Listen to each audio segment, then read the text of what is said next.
Okay, I think we're about ready to start. So Adrian, are you ready? Yes, I'm ready. Okay, perfect. So our next speaker is Adrian Lozano-Duran. He'll be talking to us about machine learning, building block flow model for large eddy simulation. Thank you. Okay, good. Thank you, and thanks to all of you attending to the talk. I apologize I cannot be there in person. I'm going to talk about some of the work that we are doing in my group about modeling for computational fluids, and some of that modeling is done through machine learning. So I hope that you find the talk interesting. Let me first show you a bit about my group, what we do. I do two things in my group. One is more related to theory of fluid mechanics, usually flows that are turbulent, just more basic physical understanding. That's what you see here on the left. In particular, I've been very interested in quantifying what is the cause and effect in different turbulent flows for quantities of interest, and also applications to control and reduce order modeling. And the talk today is about the other branch of my research, that is modeling, try to find closure models for computational fluid.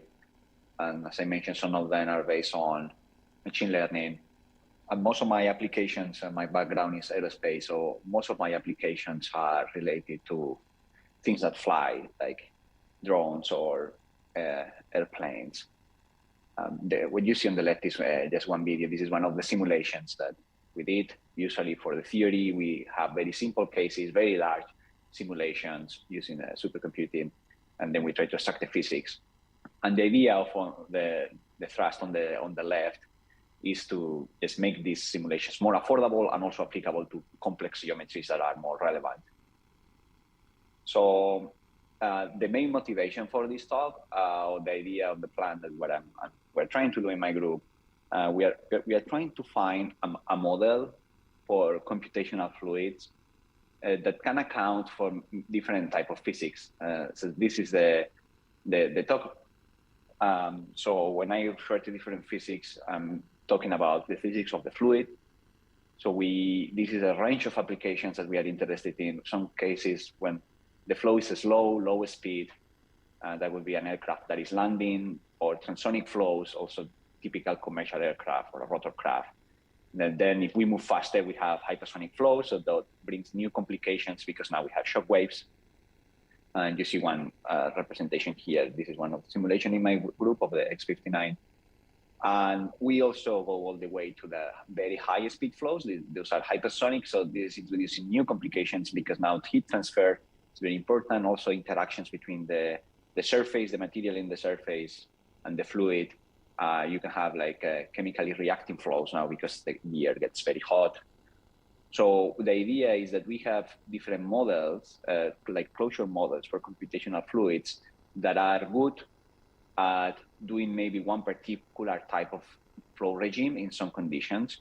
But we don't have one closure model that is good across all the flow regimes. And this is what we would like to have. And that's the question that I'm posing here, that how can one devise this model that is capable of accounting the flow physics. Before I start into the technical details of the talk, I also want to acknowledge some collaborators. So people from my group, Yuan Onling, Paul Aran, and Emily Williams, also Professor Jane Bay from Caltech, and Conrad Gott now from Boeing. And I also want to acknowledge funding from NASA, the Stanford University through a summer program, and the Boeing. So with that, what are the challenges? And I'm going to use for this talk, like to motivate just a commercial aircraft, like a representative of what are typical challenges that we can find, and also the cost of doing simulations of the air around the aircraft. So in this, I'm just using this schematic to show that when we have the air going across the aircraft, we have different flow phenomena that we can find. In some cases, we get the boundary layer where the viscosity is important, close to the aircraft, so that can generate some three-dimensionality on the average. We can have separated flow or shock waves. The flow can transition from being a smooth laminar to being completely chaotic and turbulent. And usually these regions, the boundary layer, where we have a turbulent flow confined are very thin.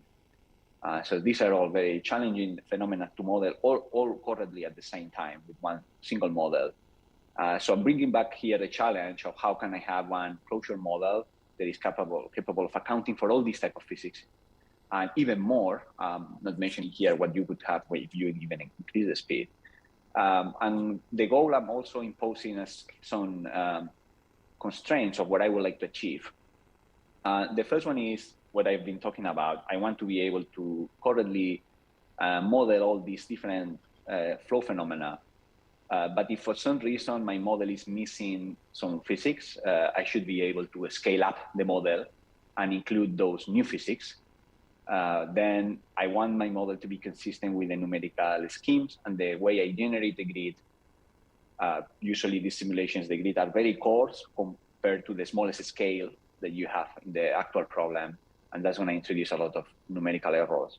So my model needs to be aware of those numerical errors. I would also like the model to be to provide some confidence in the solution. This is something that in the CFD community is not done by the model itself, but what our goal here is that the model will also provide some confidence, and then we can use that confidence for different goals, like could be like refining the grid in some particular region, or just doing some uncertainty quantification. And the last point is kind of obvious, but it's not really so straightforward, that the model that I devise, I want it to be applicable to complex geometries right away, any arbitrary geometry, without any extra modifications of the model. So by construction of the model, it has to be such that it can be applied to, in this case, a full aircraft, but you can imagine any other type of complex geometry.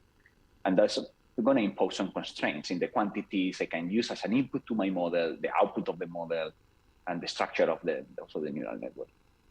Okay, so this is the outline. I'm going to talk about the model. The model is called building block flow model, and I'll motivate why is that, and I'll go over the assumptions and the architecture, how I train.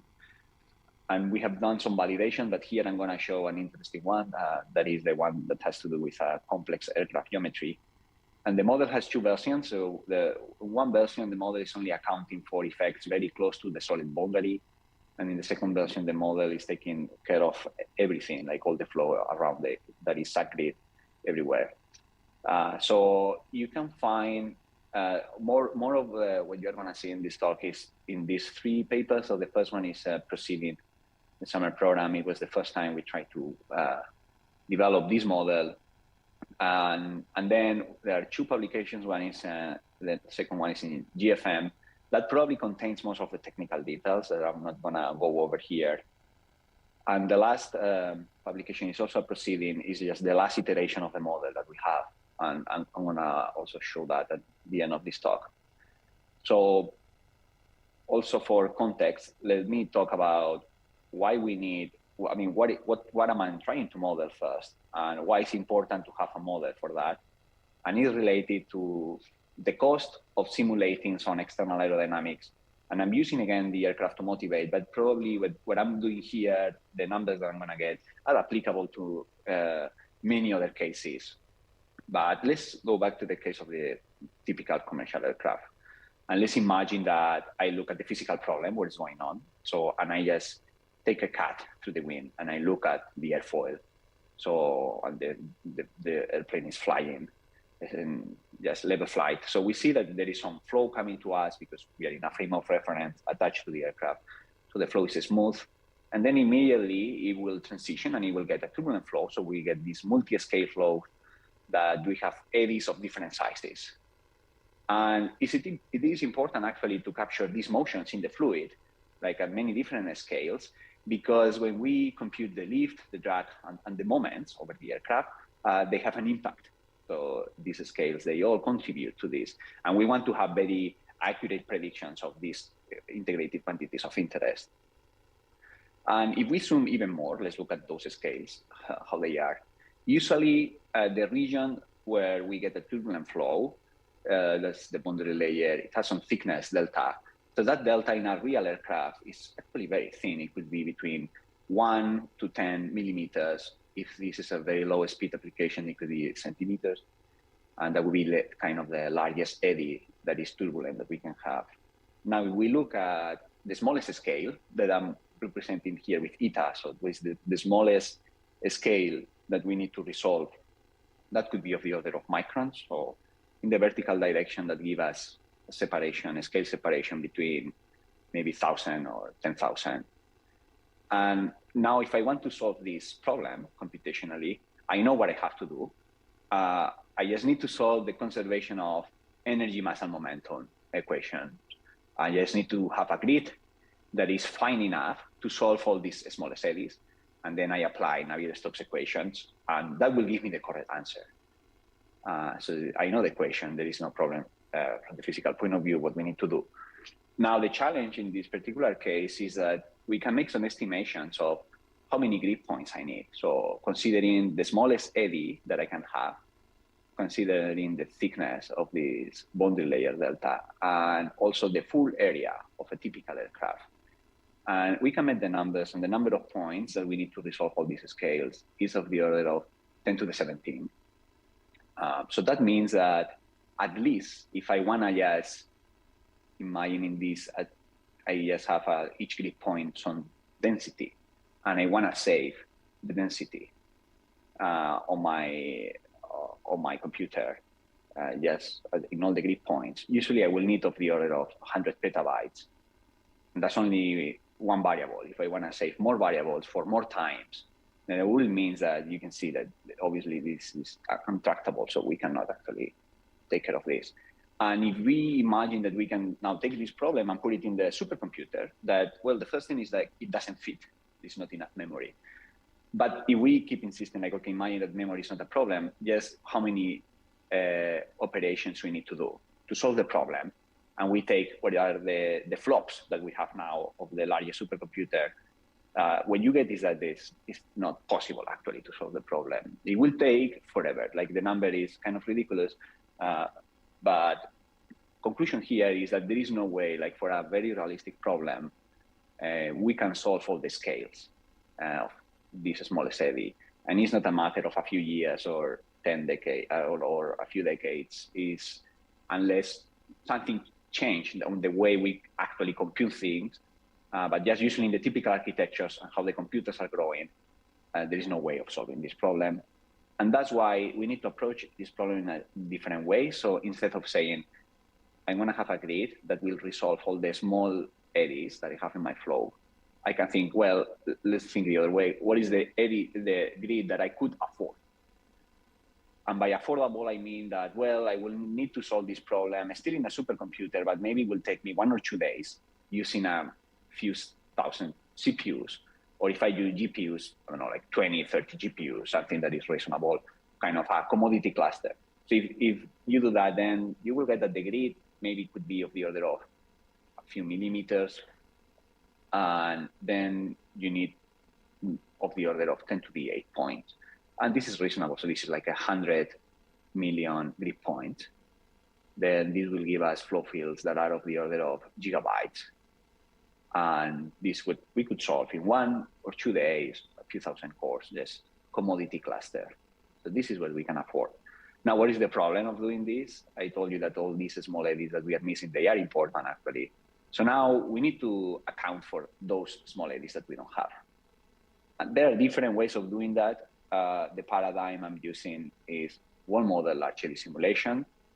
So it's called this way because, well, large-eddy simulation just means that we solve the large eddies of the problem and the small ones are missing. And one model is because usually at the solid boundary, we have no slip boundary condition. But in this case, we are going to replace that to also compensate by the effect of these small eddies. So in this approach, there are 2 models, actually. One is what we call the grid scale model. So it accounts for those eddies that are smaller than the grid that I'm missing. And then there is a wall model, and it accounts for the forces at the wall, in particular the wall shear stress.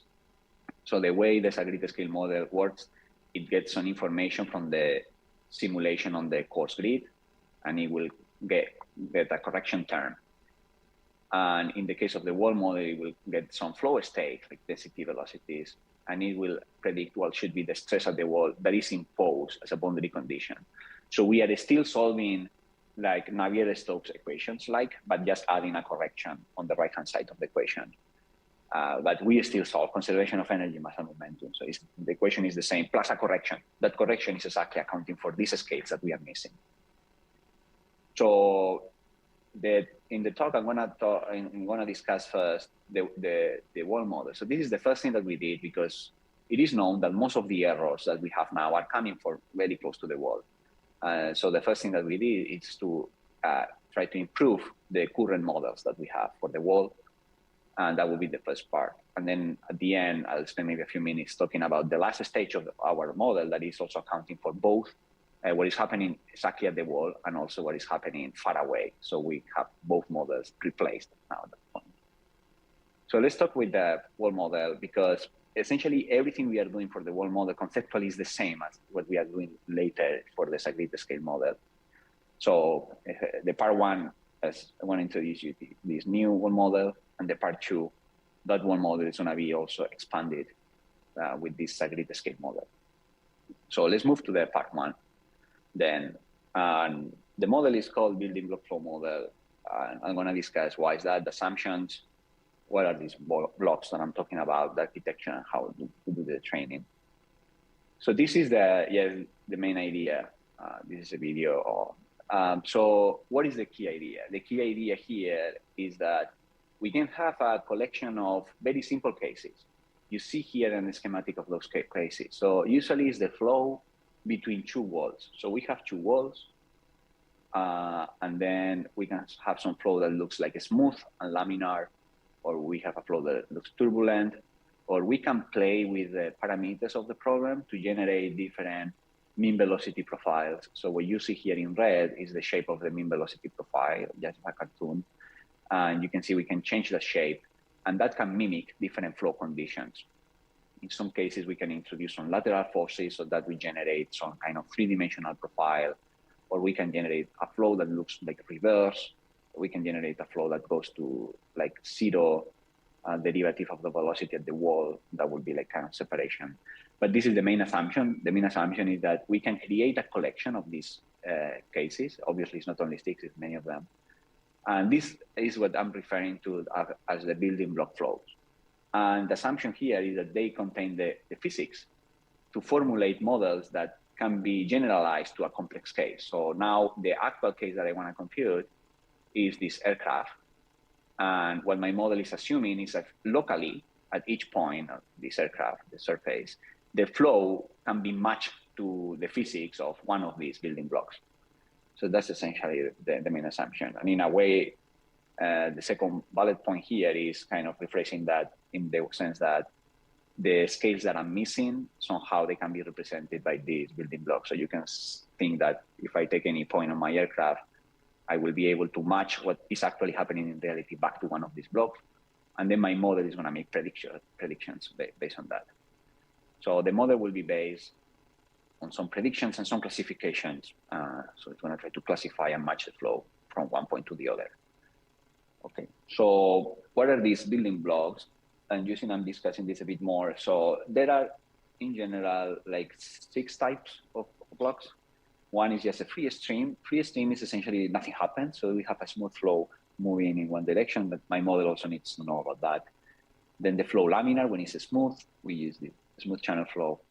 And then we try to account for effects that are related to how is the flow, if the flow is accelerating or decelerating. And this is with the pressure gradient. So we have turbulent channel flows. And then we use what is called the turbulent Poiseuille-Couette flow. So this is a flow that is between two walls.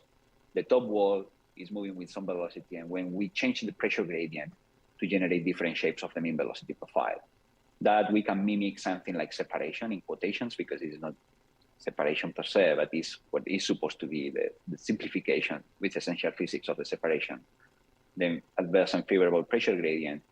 And we also have some simulations where the flow is strongly unsteady on the mean. So statistically unsteady, is accelerating on decelerating. And also we introduce forces that are lateral, like they will generate like the blue mean velocity on top of the red mean velocity profile. And that will model unsteady effects. So we don't have only 6 simulations. For each of these cases, we have many cases. And this is because there are a few non-dimensional numbers that they control these cases. So what we do is a sweep of different non-dimensional numbers, for example, like Reynolds number, or the lateral pressure gradient, or the Reynolds number based on the top velocity. So we do those things, and then in total, the database that we have sweeping through all these non-dimensional numbers is like 500 simulations. And what is nice of these blocks is that they are very simple geometries. So we can actually do like a simulation, like a direct numerical simulation. That's what I'm referring here by DNS, where we solve all the scales. So in these cases, we can have all the scales. We cannot have that in a complex case, but in these cases, we know everything about the smallest scales, the largest scale, so everything's known. And as I mentioned before, of the order of 500 DNS simulations that we have here. Another advantage of this setup is that because it's very simple, we can actually move from one case to another just by changing the non-dimensional numbers. And that means that we don't have a lot of gaps in our database. Means that I can move from the case that you see on the bottom right to the case that is on the top center, like laminar channel. Just by changing the non-dimensional numbers of the problem, I can move from one case to another. And that's good because my model has to learn the trends, how the quantities of interest are scaling when the parameters of my problem are changing, rather than just try to fit one case. So let's now talk about architecture, how it works.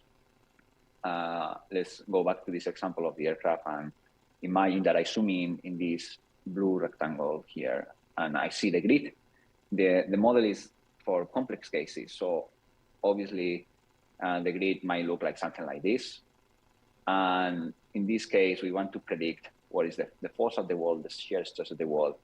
And the model is taking an input that is located in 2 points. It's a 2 stencil input. And the input, we have these 6 non-dimensional numbers. They are based on U are velocities, Y are distances.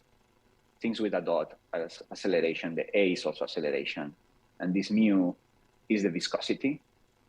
And I'm going to describe a bit more the inputs. And the model is also taking into account that the points might not be aligned because of the grid design structure. So that's something that the model is aware of. And then that information is going to be passed to a predictor and a classifier and a confidence. So the confidence is going to give us how good we think the prediction is. Then the classifier is going to take us through what the flow looks like, or the model thinks that the flow like, and the prediction is actually what is the regression, where we make a prediction of the stress of the wall. Let's discuss first the inputs, why I'm choosing this. So there are 6 inputs. The main reason for that is that this is the minimum number of inputs that I need to be able to distinguish between all the building block flows that I discussed before. So if I have one less of these inputs, then I wouldn't be able to tell apart on all these cases. And I could have more, but strictly they are not necessary. And obviously also these inputs are non-dimensional. That's just a basic constraint for any physical model. The inputs and outputs, they have to be non-dimensional. They also need to be invariant under rotation and Galilean invariant. So all those are satisfied. These velocities are relative to the wall, and they are the magnitude.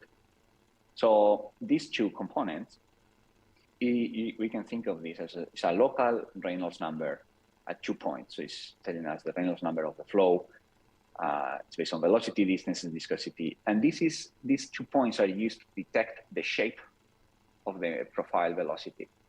That will tell us if there is, for example, some separated flow, or the flow is attached, or the flow is accelerating. The second is the relative angle between those velocities. So to characterize the velocities, we need a magnitude and a relative angle. And that relative angle is trying to measure 3-dimensional effects. If the mean velocity is changing direction as we move far away from the boundary, this will be detected by this. These terms are accelerations of the flow. And acceleration, A is the acceleration of the velocity, and this gamma is the acceleration of the angle. And this will tell us to just capture effects that are unsteady. The flow is accelerating strongly or decelerating, that they will be captured by this.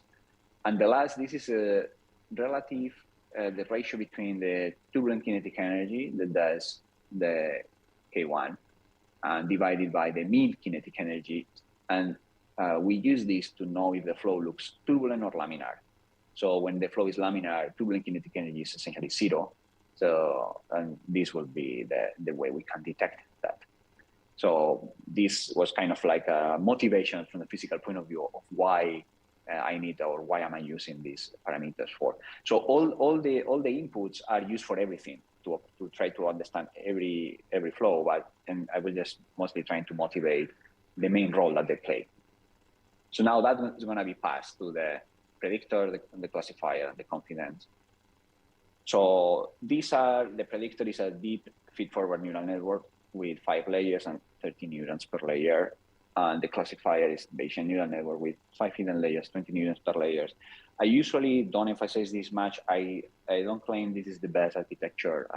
We just did some tests, and we found that this was a reasonable architecture that was giving us results that okay, but I'm sure that this could be improved, or there are even other ways to systematically obtain the best architecture. But for now, this is what we are using, or something very similar. At least we might change the number of layers or neurons a bit, but this is the typical size. And I'll talk a bit more about the predictor. It's divided into different blocks. So now let's look at the output. And let's go in order here. The output is, one is what we want to predict, the wall stress magnitude, but that's a vector. So we need to predict the magnitude and also the angle. And again, this has to be non-dimensionalized. So with these two outputs, we are able to know the stress vector at the wall, and that's the prediction. Now, the classification will give us the probability of the flow looking like one of these building blocks. So the ones that I discussed before: free stream, laminar separation. This is adverse, zero, or favorable pressure gradient, unsteady flow. So I have these 7 categories, and this will give me a probability of belonging to each class. It's not like the flow has to be 100% laminar flow. So my model could conclude that, well, the flow looks like 50% laminar flow and 50% separation, or any combination in general. And this information is actually going to be passed to the predictor. It's going to use that information to make some kind of compound prediction of what the output should be. And this, I'm going to show you how is the classification. So once that we train the model, a way of looking at how good is the classification is look at the confusion matrix. So I'm just plotting here the different categories that I have. And in the vertical direction is the true class. And then when you see in the horizontal is the predicted class. Values that are in the diagonal means that the samples are correctly classified, and everything that is off diagonal is that some samples that are misclassified. And then the other 2 tables on the sizes is just a projection of that. But just focusing on the matrix itself, this percentage is percentage with respect to all the samples that I have. So you can see that most of these are correctly classified, and there is some values of the diagonal. But in a way, this is intentional in the sense that there is some point in which it's very unclear to know if a flow is 0 pressure gradient, or if it's mildly accelerated with a favorable pressure gradient. And that creates this small overlap here. And again, this is intentional in the sense that I don't want to have very big gaps in my training database. I want all my points I want to be able to transition from one regime to the other smoothly. So my model can pick up those trends. So this is in a way showing that this is a reasonable performance. So now the last part is the confidence. So the confidence is based on a very simple idea. It's just one class classification is how close my input is to the training data. I'm going to use this. Obviously, this is a 6-dimensional space of the input, so I cannot see that. I cannot visualize that. But I'm using this just cartoon to show the main idea. The main idea, if I imagine that if I have only 2 inputs, and I use some training data that is in this cloud of orange points, then I deploy my model in a real case, and that's the blue sample. If my blue sample is within this cloud, then I will get a high confidence. It's just a way of my model telling me, well, this looks like something very similar to what I have seen before. Now, if I have a point that the blue one that is far away, that will give me low confidence. My model will still give me a prediction, but it's also going to give me low confidence, and I have to interpret that as, well, this is very far from my training data set, so it might be that the prediction here is not reliable. And then the way to quantify that is just to define some distances, and that's how we can get the confidence score. Okay, so the final prediction is a linear combination of all the possible classes that I can have, and they are weighted by the probability.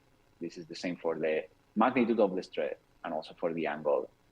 So what my predictor is doing is making a prediction for every possible category. And then I'm combining all those, yes, by the probability of belonging to that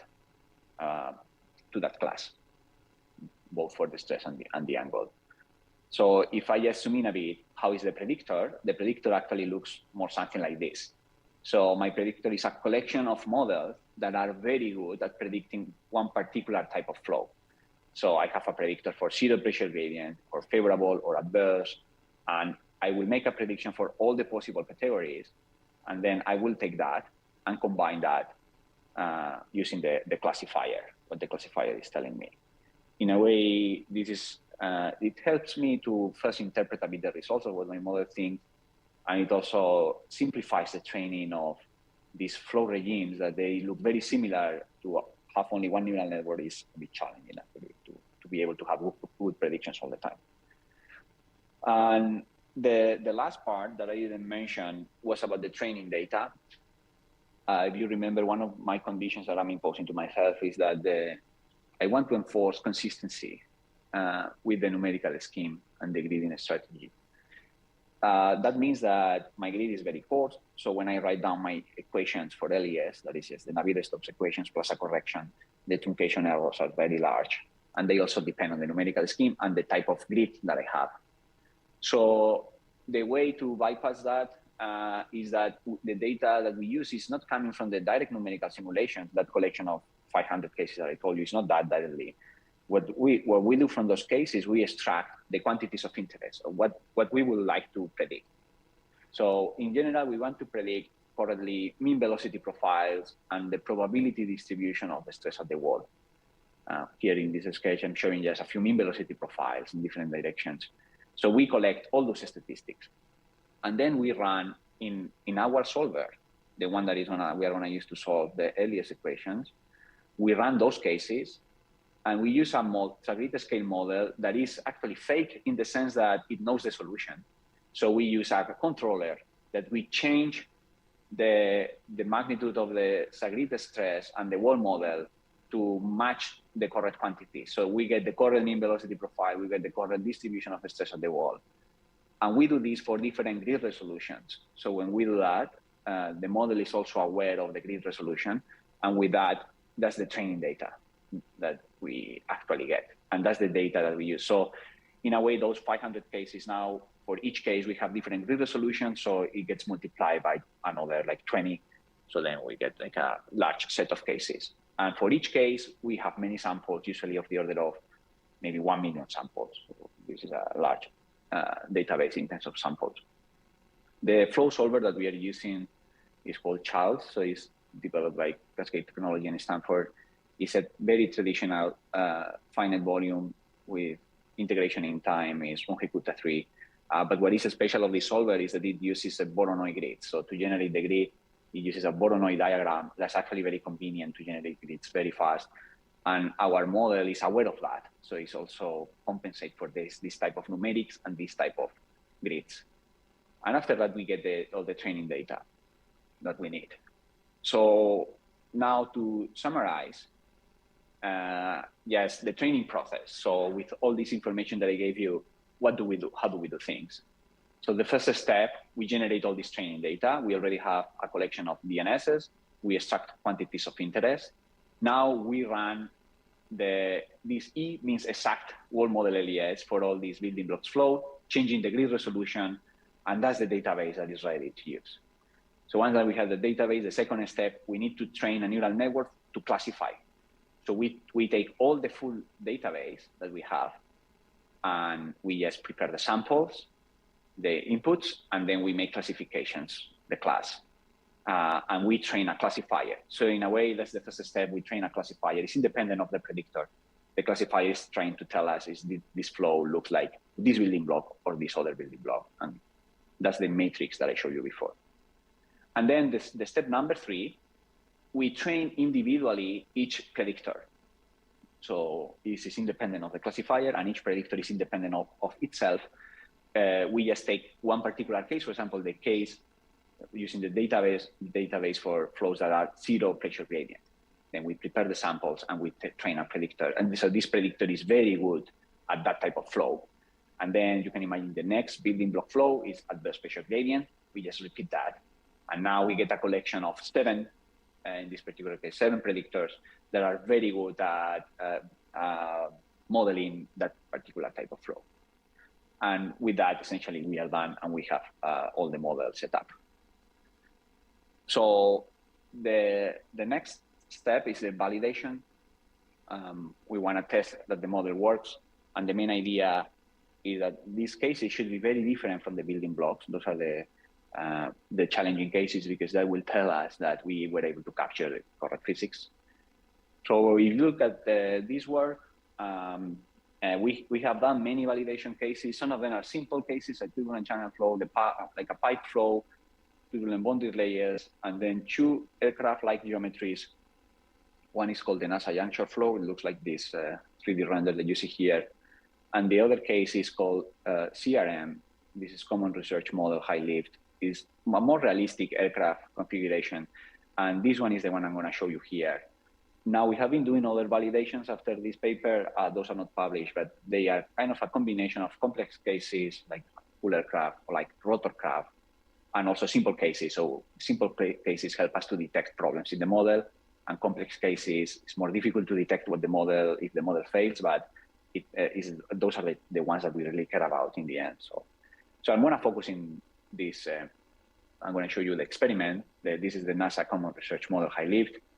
This experiment was done by the NASA Langley Research Center. This is the wind tunnel, and they use half of the model that is attached to the wall. So you can see that it has the typical complex geometry of what you would expect. For an aircraft, the only missing thing is the tail. And this is also a high Reynolds number case. Let me go back. So this is also a high Reynolds number case.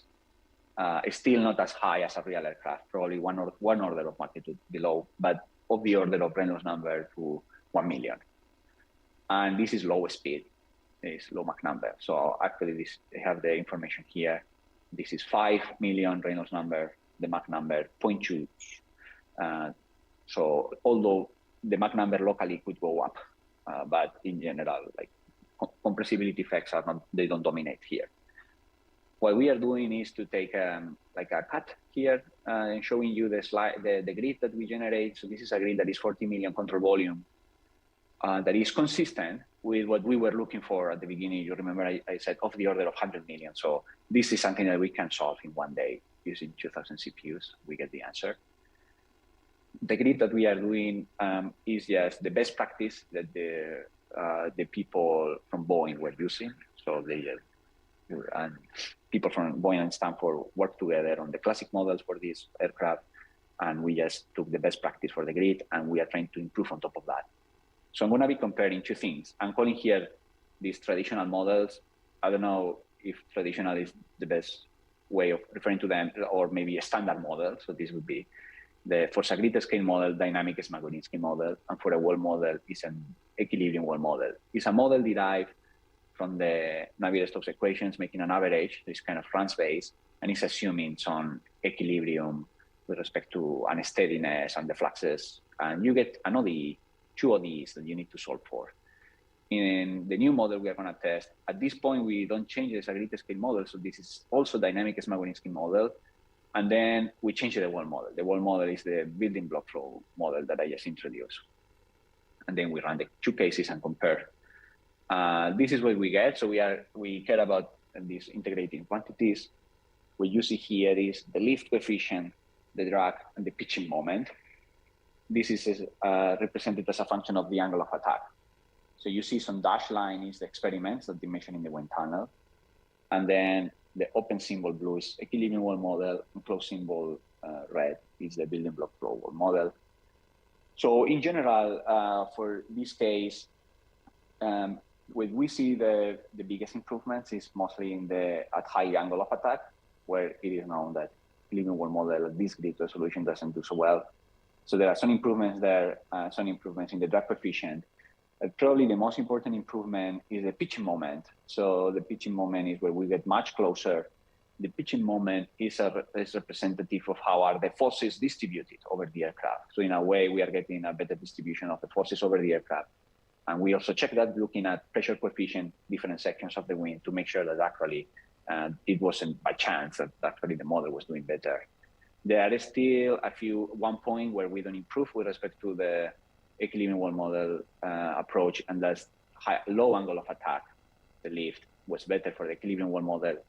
But this shouldn't be taken like the equilibrium world model is doing better, because when you look at the results like carefully, you see that this is getting the right answer for the wrong reasons. So it's error cancellation. So it's actually not doing so well. It happened to be that suddenly the lift is predicted well.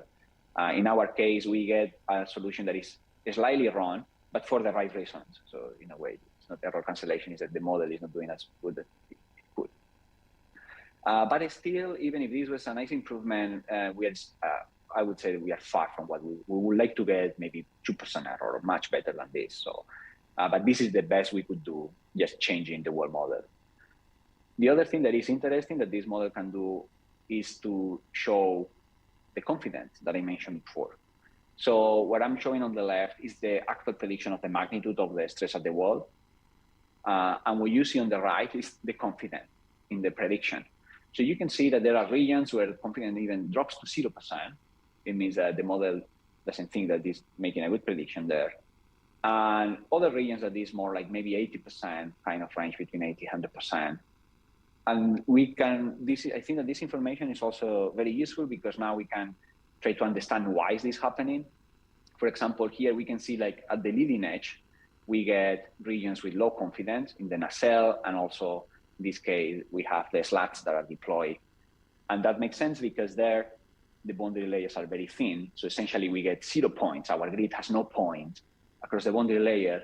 So then the model is triggering a low confidence.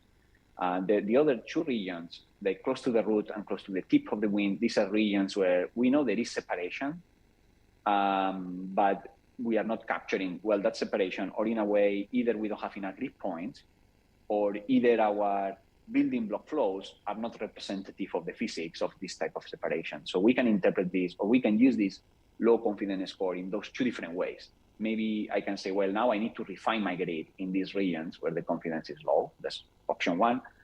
And if I refine and the solution doesn't get better, probably means that I'm missing some kind of building block, or one of the building blocks that I'm using maybe is not really representative of the type of physics that you get in this case.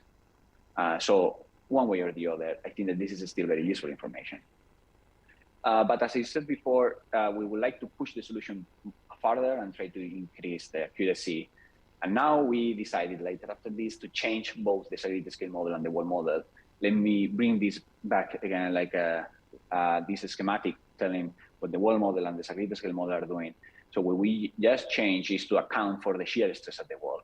We replaced the traditional model with the new one, and we saw those improvements. And now what we are going to do is to replace the stability scale model. So this accounts for the smallest eddies that are far away from the wall. And now this is active. So now our model is active at each grid point. This makes things much more challenging, because now the possibilities of the type of flows that we can have and physics is more complicated. But the expectation is that we have more room for improvement now, so when we change both things. So the idea is exactly the same. So I'm not going to go through the steps, because it is the main concept. The main concept is that we have these building blocks, and these are used not only to train a model that will predict the stress at the wall, but a model that will predict the grid stress everywhere, including at the wall. And now the inputs are also slightly different. They are based on the invariance of the rate of strain and rate of rotation. You can look at our proceeding by Link, the CTR Summer Program 2022 to see in more detail. how this is done. But the idea is the same. We have a classifier and we have a predictor. We don't have the module for confidence yet, but we are working on that. And now we make a prediction of what is the correction on the right-hand side of the Navier-Stokes equation that we need to apply. This first version is not trained with all the database that we have. This was the first version. We just use 3 building blocks, or 3 or 4 building blocks that are the ones shown here, like attach flow, some separation, and then some laminar flow. So those, it's more limited, the data that we use, but it was the first time we were doing it. So we wanted to see if that would be still enough to see improvements. And now we just revisit the same case. So this is now the same case that we had before. And now we have the building block flow model that I'm referring here to as BFM. Now this model is taking care of everything, the stress at the wall and the grid stress everywhere. And we are comparing that with the same model before, dynamic Smagorinsky and equilibrium wall model. And it's exactly the same grid as before. And you see here, again, the lift, drag, and pitching moment. So now we, especially at high angle of attack for the lift, we were able to improve. We also improve a lot the pitching moment, although you see that in some cases we got slightly worse. So we were not very worried by that by now, because this first version of the model is incomplete in the sense that we are not using all the building blocks. So we don't expect that suddenly everything is always going to be enough, this training data.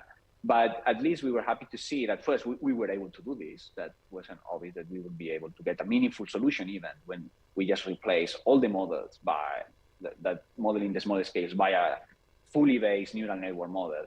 And still you see that there are improvements, especially in the pitching moment at high angle of attack, getting much better. So now we are working in a new version of the model that is going to be trained with all these building blocks. And the idea is that we try to push the solution to very low error, like 2%. And the idea is also that it shouldn't be only in this case, the aircraft, it should be across many other different cases. Now, I didn't talk much about the cost of doing this. So the previous version of the model that was only applicable at the wall, that was actually very cheaper than the traditional model. So I didn't mention that. In this case, the cost of using the BFM is like an overhead of 5 times more expensive than the dynamic Smagorinsky with equilibrium wall model. But I want to highlight here that we haven't done any optimization. That's my first comment. And also the second comment is like this is done in a CPU right now. And we know that GPUs are so much better at evaluating neural networks. So we are also working importing the version of the model to GPU. And probably we can gain a speed up there of maybe 10. So I think that in the end, the GPU is going to pay off for this overhead. But we are now working on that version of GPU. Okay. So now to finalize, I have a few comments about the limitations. So this is actually my last slide. So what are the main limitations of the model? I'm going to show you here. There are a few limitations. One limitation is obviously that the model can not capture physics that it wasn't trained for, or in a way, physics that are not in my building block. So, for example, I never mentioned anything about compressible flows or shock waves. Then my model will fail in that case. I'm showing this case that isn't very physical, but it's extreme in a sense. So this is a Mach 20. This is just a model from X-Wing. Maybe you're familiar with the Star Wars. So this is a very high speed flow. There's a lot of heat transfer. It's full of shock waves everywhere. And we just run the model, and the model obviously is not going to make any meaningful predictions. But what I think is useful of the model is that still it will tell you that the confidence is low. So what I'm showing here is the regions of the flow where the model confidence is below 1%, and it's essentially everywhere. So even if you can apply the model to this case, and it's not going to work in general, if you apply this to a physical case, it still is useful because in a way, the model is trying to tell you that there is a problem and you should revisit the grid, or you should revisit the building block flows. So it can still help us to understand places where the model doesn't perform, and it provides a path forward to improving the model, like and iterate again. Every time that we run a case, and there are some regions where the confidence score is low. We can always try to go there and understand what is going on. The other limitation is that this confidence that I'm showing you here is not really a bound in the error. I would actually like to have some uncertainty quantification. I would like to have, this is the prediction plus minus 10% error. Unfortunately, that's not what the model is doing right now. This confidence is just based on how close my input is to my training set, but it doesn't tell me about a bound error for the solution. And we are trying to also move in that direction.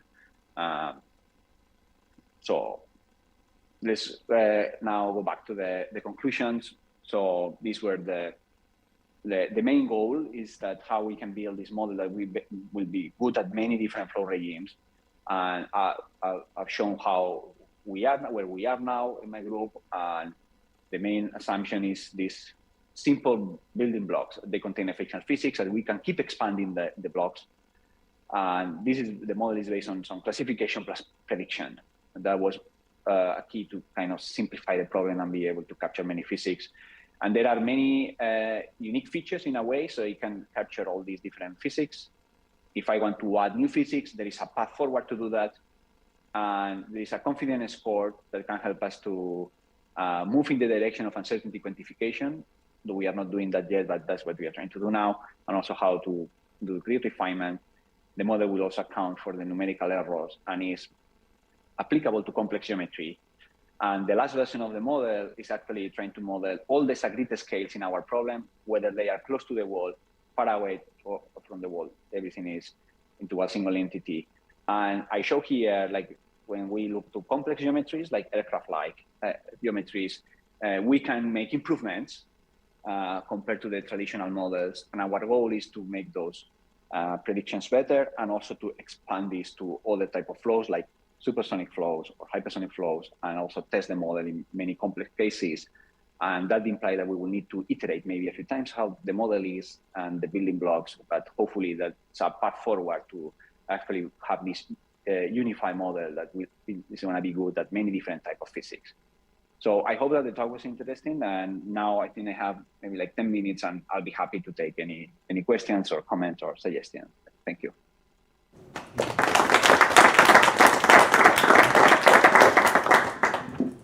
Okay, thank you very much, Adrian. So are there questions? Yep. If we take the limit where the Reynolds number goes to infinity, then isn't the system scale invariant? Meaning we can use a bootstrapping method where we put together several copies of the small neural network trained to approximate flows, and then train another copy of that network to approximate the small copy, and the actual behavior of the flow should be the fixed point. Do you get what I'm saying? Nice question. Right now, the model, the way it is applicable to some range of Reynolds numbers that I think are relevant. If you take that to the limit of infinite Reynolds number, as the model it is now, it will just saturate at the highest Reynolds number. The highest Reynolds number this model can do is 100,000. And that's motivated by the Reynolds number, Reynolds tau that you can find in this type of aircraft. I agree that this is that is a limitation, and it would be very interesting. We are trying to work on that in impose some self-similarities that we know they should be satisfied. The idea that you mentioned is actually very nice. If we are able to use a scale similarity to impose that as in the structure or architecture of the model, so then we don't have to be limited by any type of Reynolds number. Or could be for Reynolds number is one of the non-dimensional numbers of the problem, or it might be for other non-dimensional numbers that we know there is some similarity with respect to that. Might be also interesting to move in that direction. That will also help us to have less training data and more consistent with the physics. So we are trying to understand if we can do that, but that's actually very, very nice idea. Yes, I agree. Right. Are there any more questions? Okay. No. Yep. There was an interval of confidence that was very low in the slide that you show on the CMT, just above the non-cell. which maybe there the flow is a little bit different. So how comes why do you think the model is so confident there? Yeah, let me go back maybe there. When I visualize. Yeah, so here. Yeah. Mm-hmm. Above the. So in the nacelle, my interpretation of what is happening is that in the leading edge, the boundary layers are very thin. You can even have some laminar to turbulent transition there or not, but in essence, the laminar the boundary layer is very thin, so the model is giving you low confidence. Then after that, the flow that you get is essentially very smooth. You can see that on the left. It's kind of a laminar flow. So it's a laminar boundary layer, and I have enough points. So then the model is confident in the sense like this looks like a laminar boundary layer, and is giving high confidence. Again, that doesn't mean that there is no error here. It means that the model understands how the flow looks like compared to the building blocks. Something that this model doesn't have right now is laminar to turbulent transition. So in the real case, where you actually have laminar to turbulent transition, you will get a turbulent boundary layer. My model right now in the current version cannot do that. This is a very good example of a case where the confidence might be high, but we shouldn't interpret the confidence as a quality of the solution or an error, low error in the prediction. All right, thank you. Right. Oh, yep. Yeah, I think this might have been covered already in the talk, but I was just curious, if you see good predictions with the lift and drag coefficient, then why not with the pitching moment coefficient? Because they should be related in some way. Yeah, so they are both obviously related. The problem when we go through these integrated quantities is that you can have error cancellation. And the error cancellation might show up in one particular quantity, but not in others. Usually the pitching moment is more sensitive because if you have errors, they're gonna show up first in the pitching moment because the pitching moment is how the forces are distributed in space. So if your distribution of forces in space is not correct, the pitching moment is gonna be off by a lot. This amplify actually those errors. Now the lift and the drag is integrated. So it might happen that you over-predict the lift in one point and under-predict the lift locally in another point, and then it cancels out such that you get a lift that doesn't look so bad. So that's why these cases are a bit challenging. These are interesting because these are the real case I'm interested in. But to really see the problems with the model, we need to go back to simple cases where we have kind of DNS-like solution or very well quantified experiments, and then we can really have a lot of granularity to say, oh, the problem of the model is here. Thank you.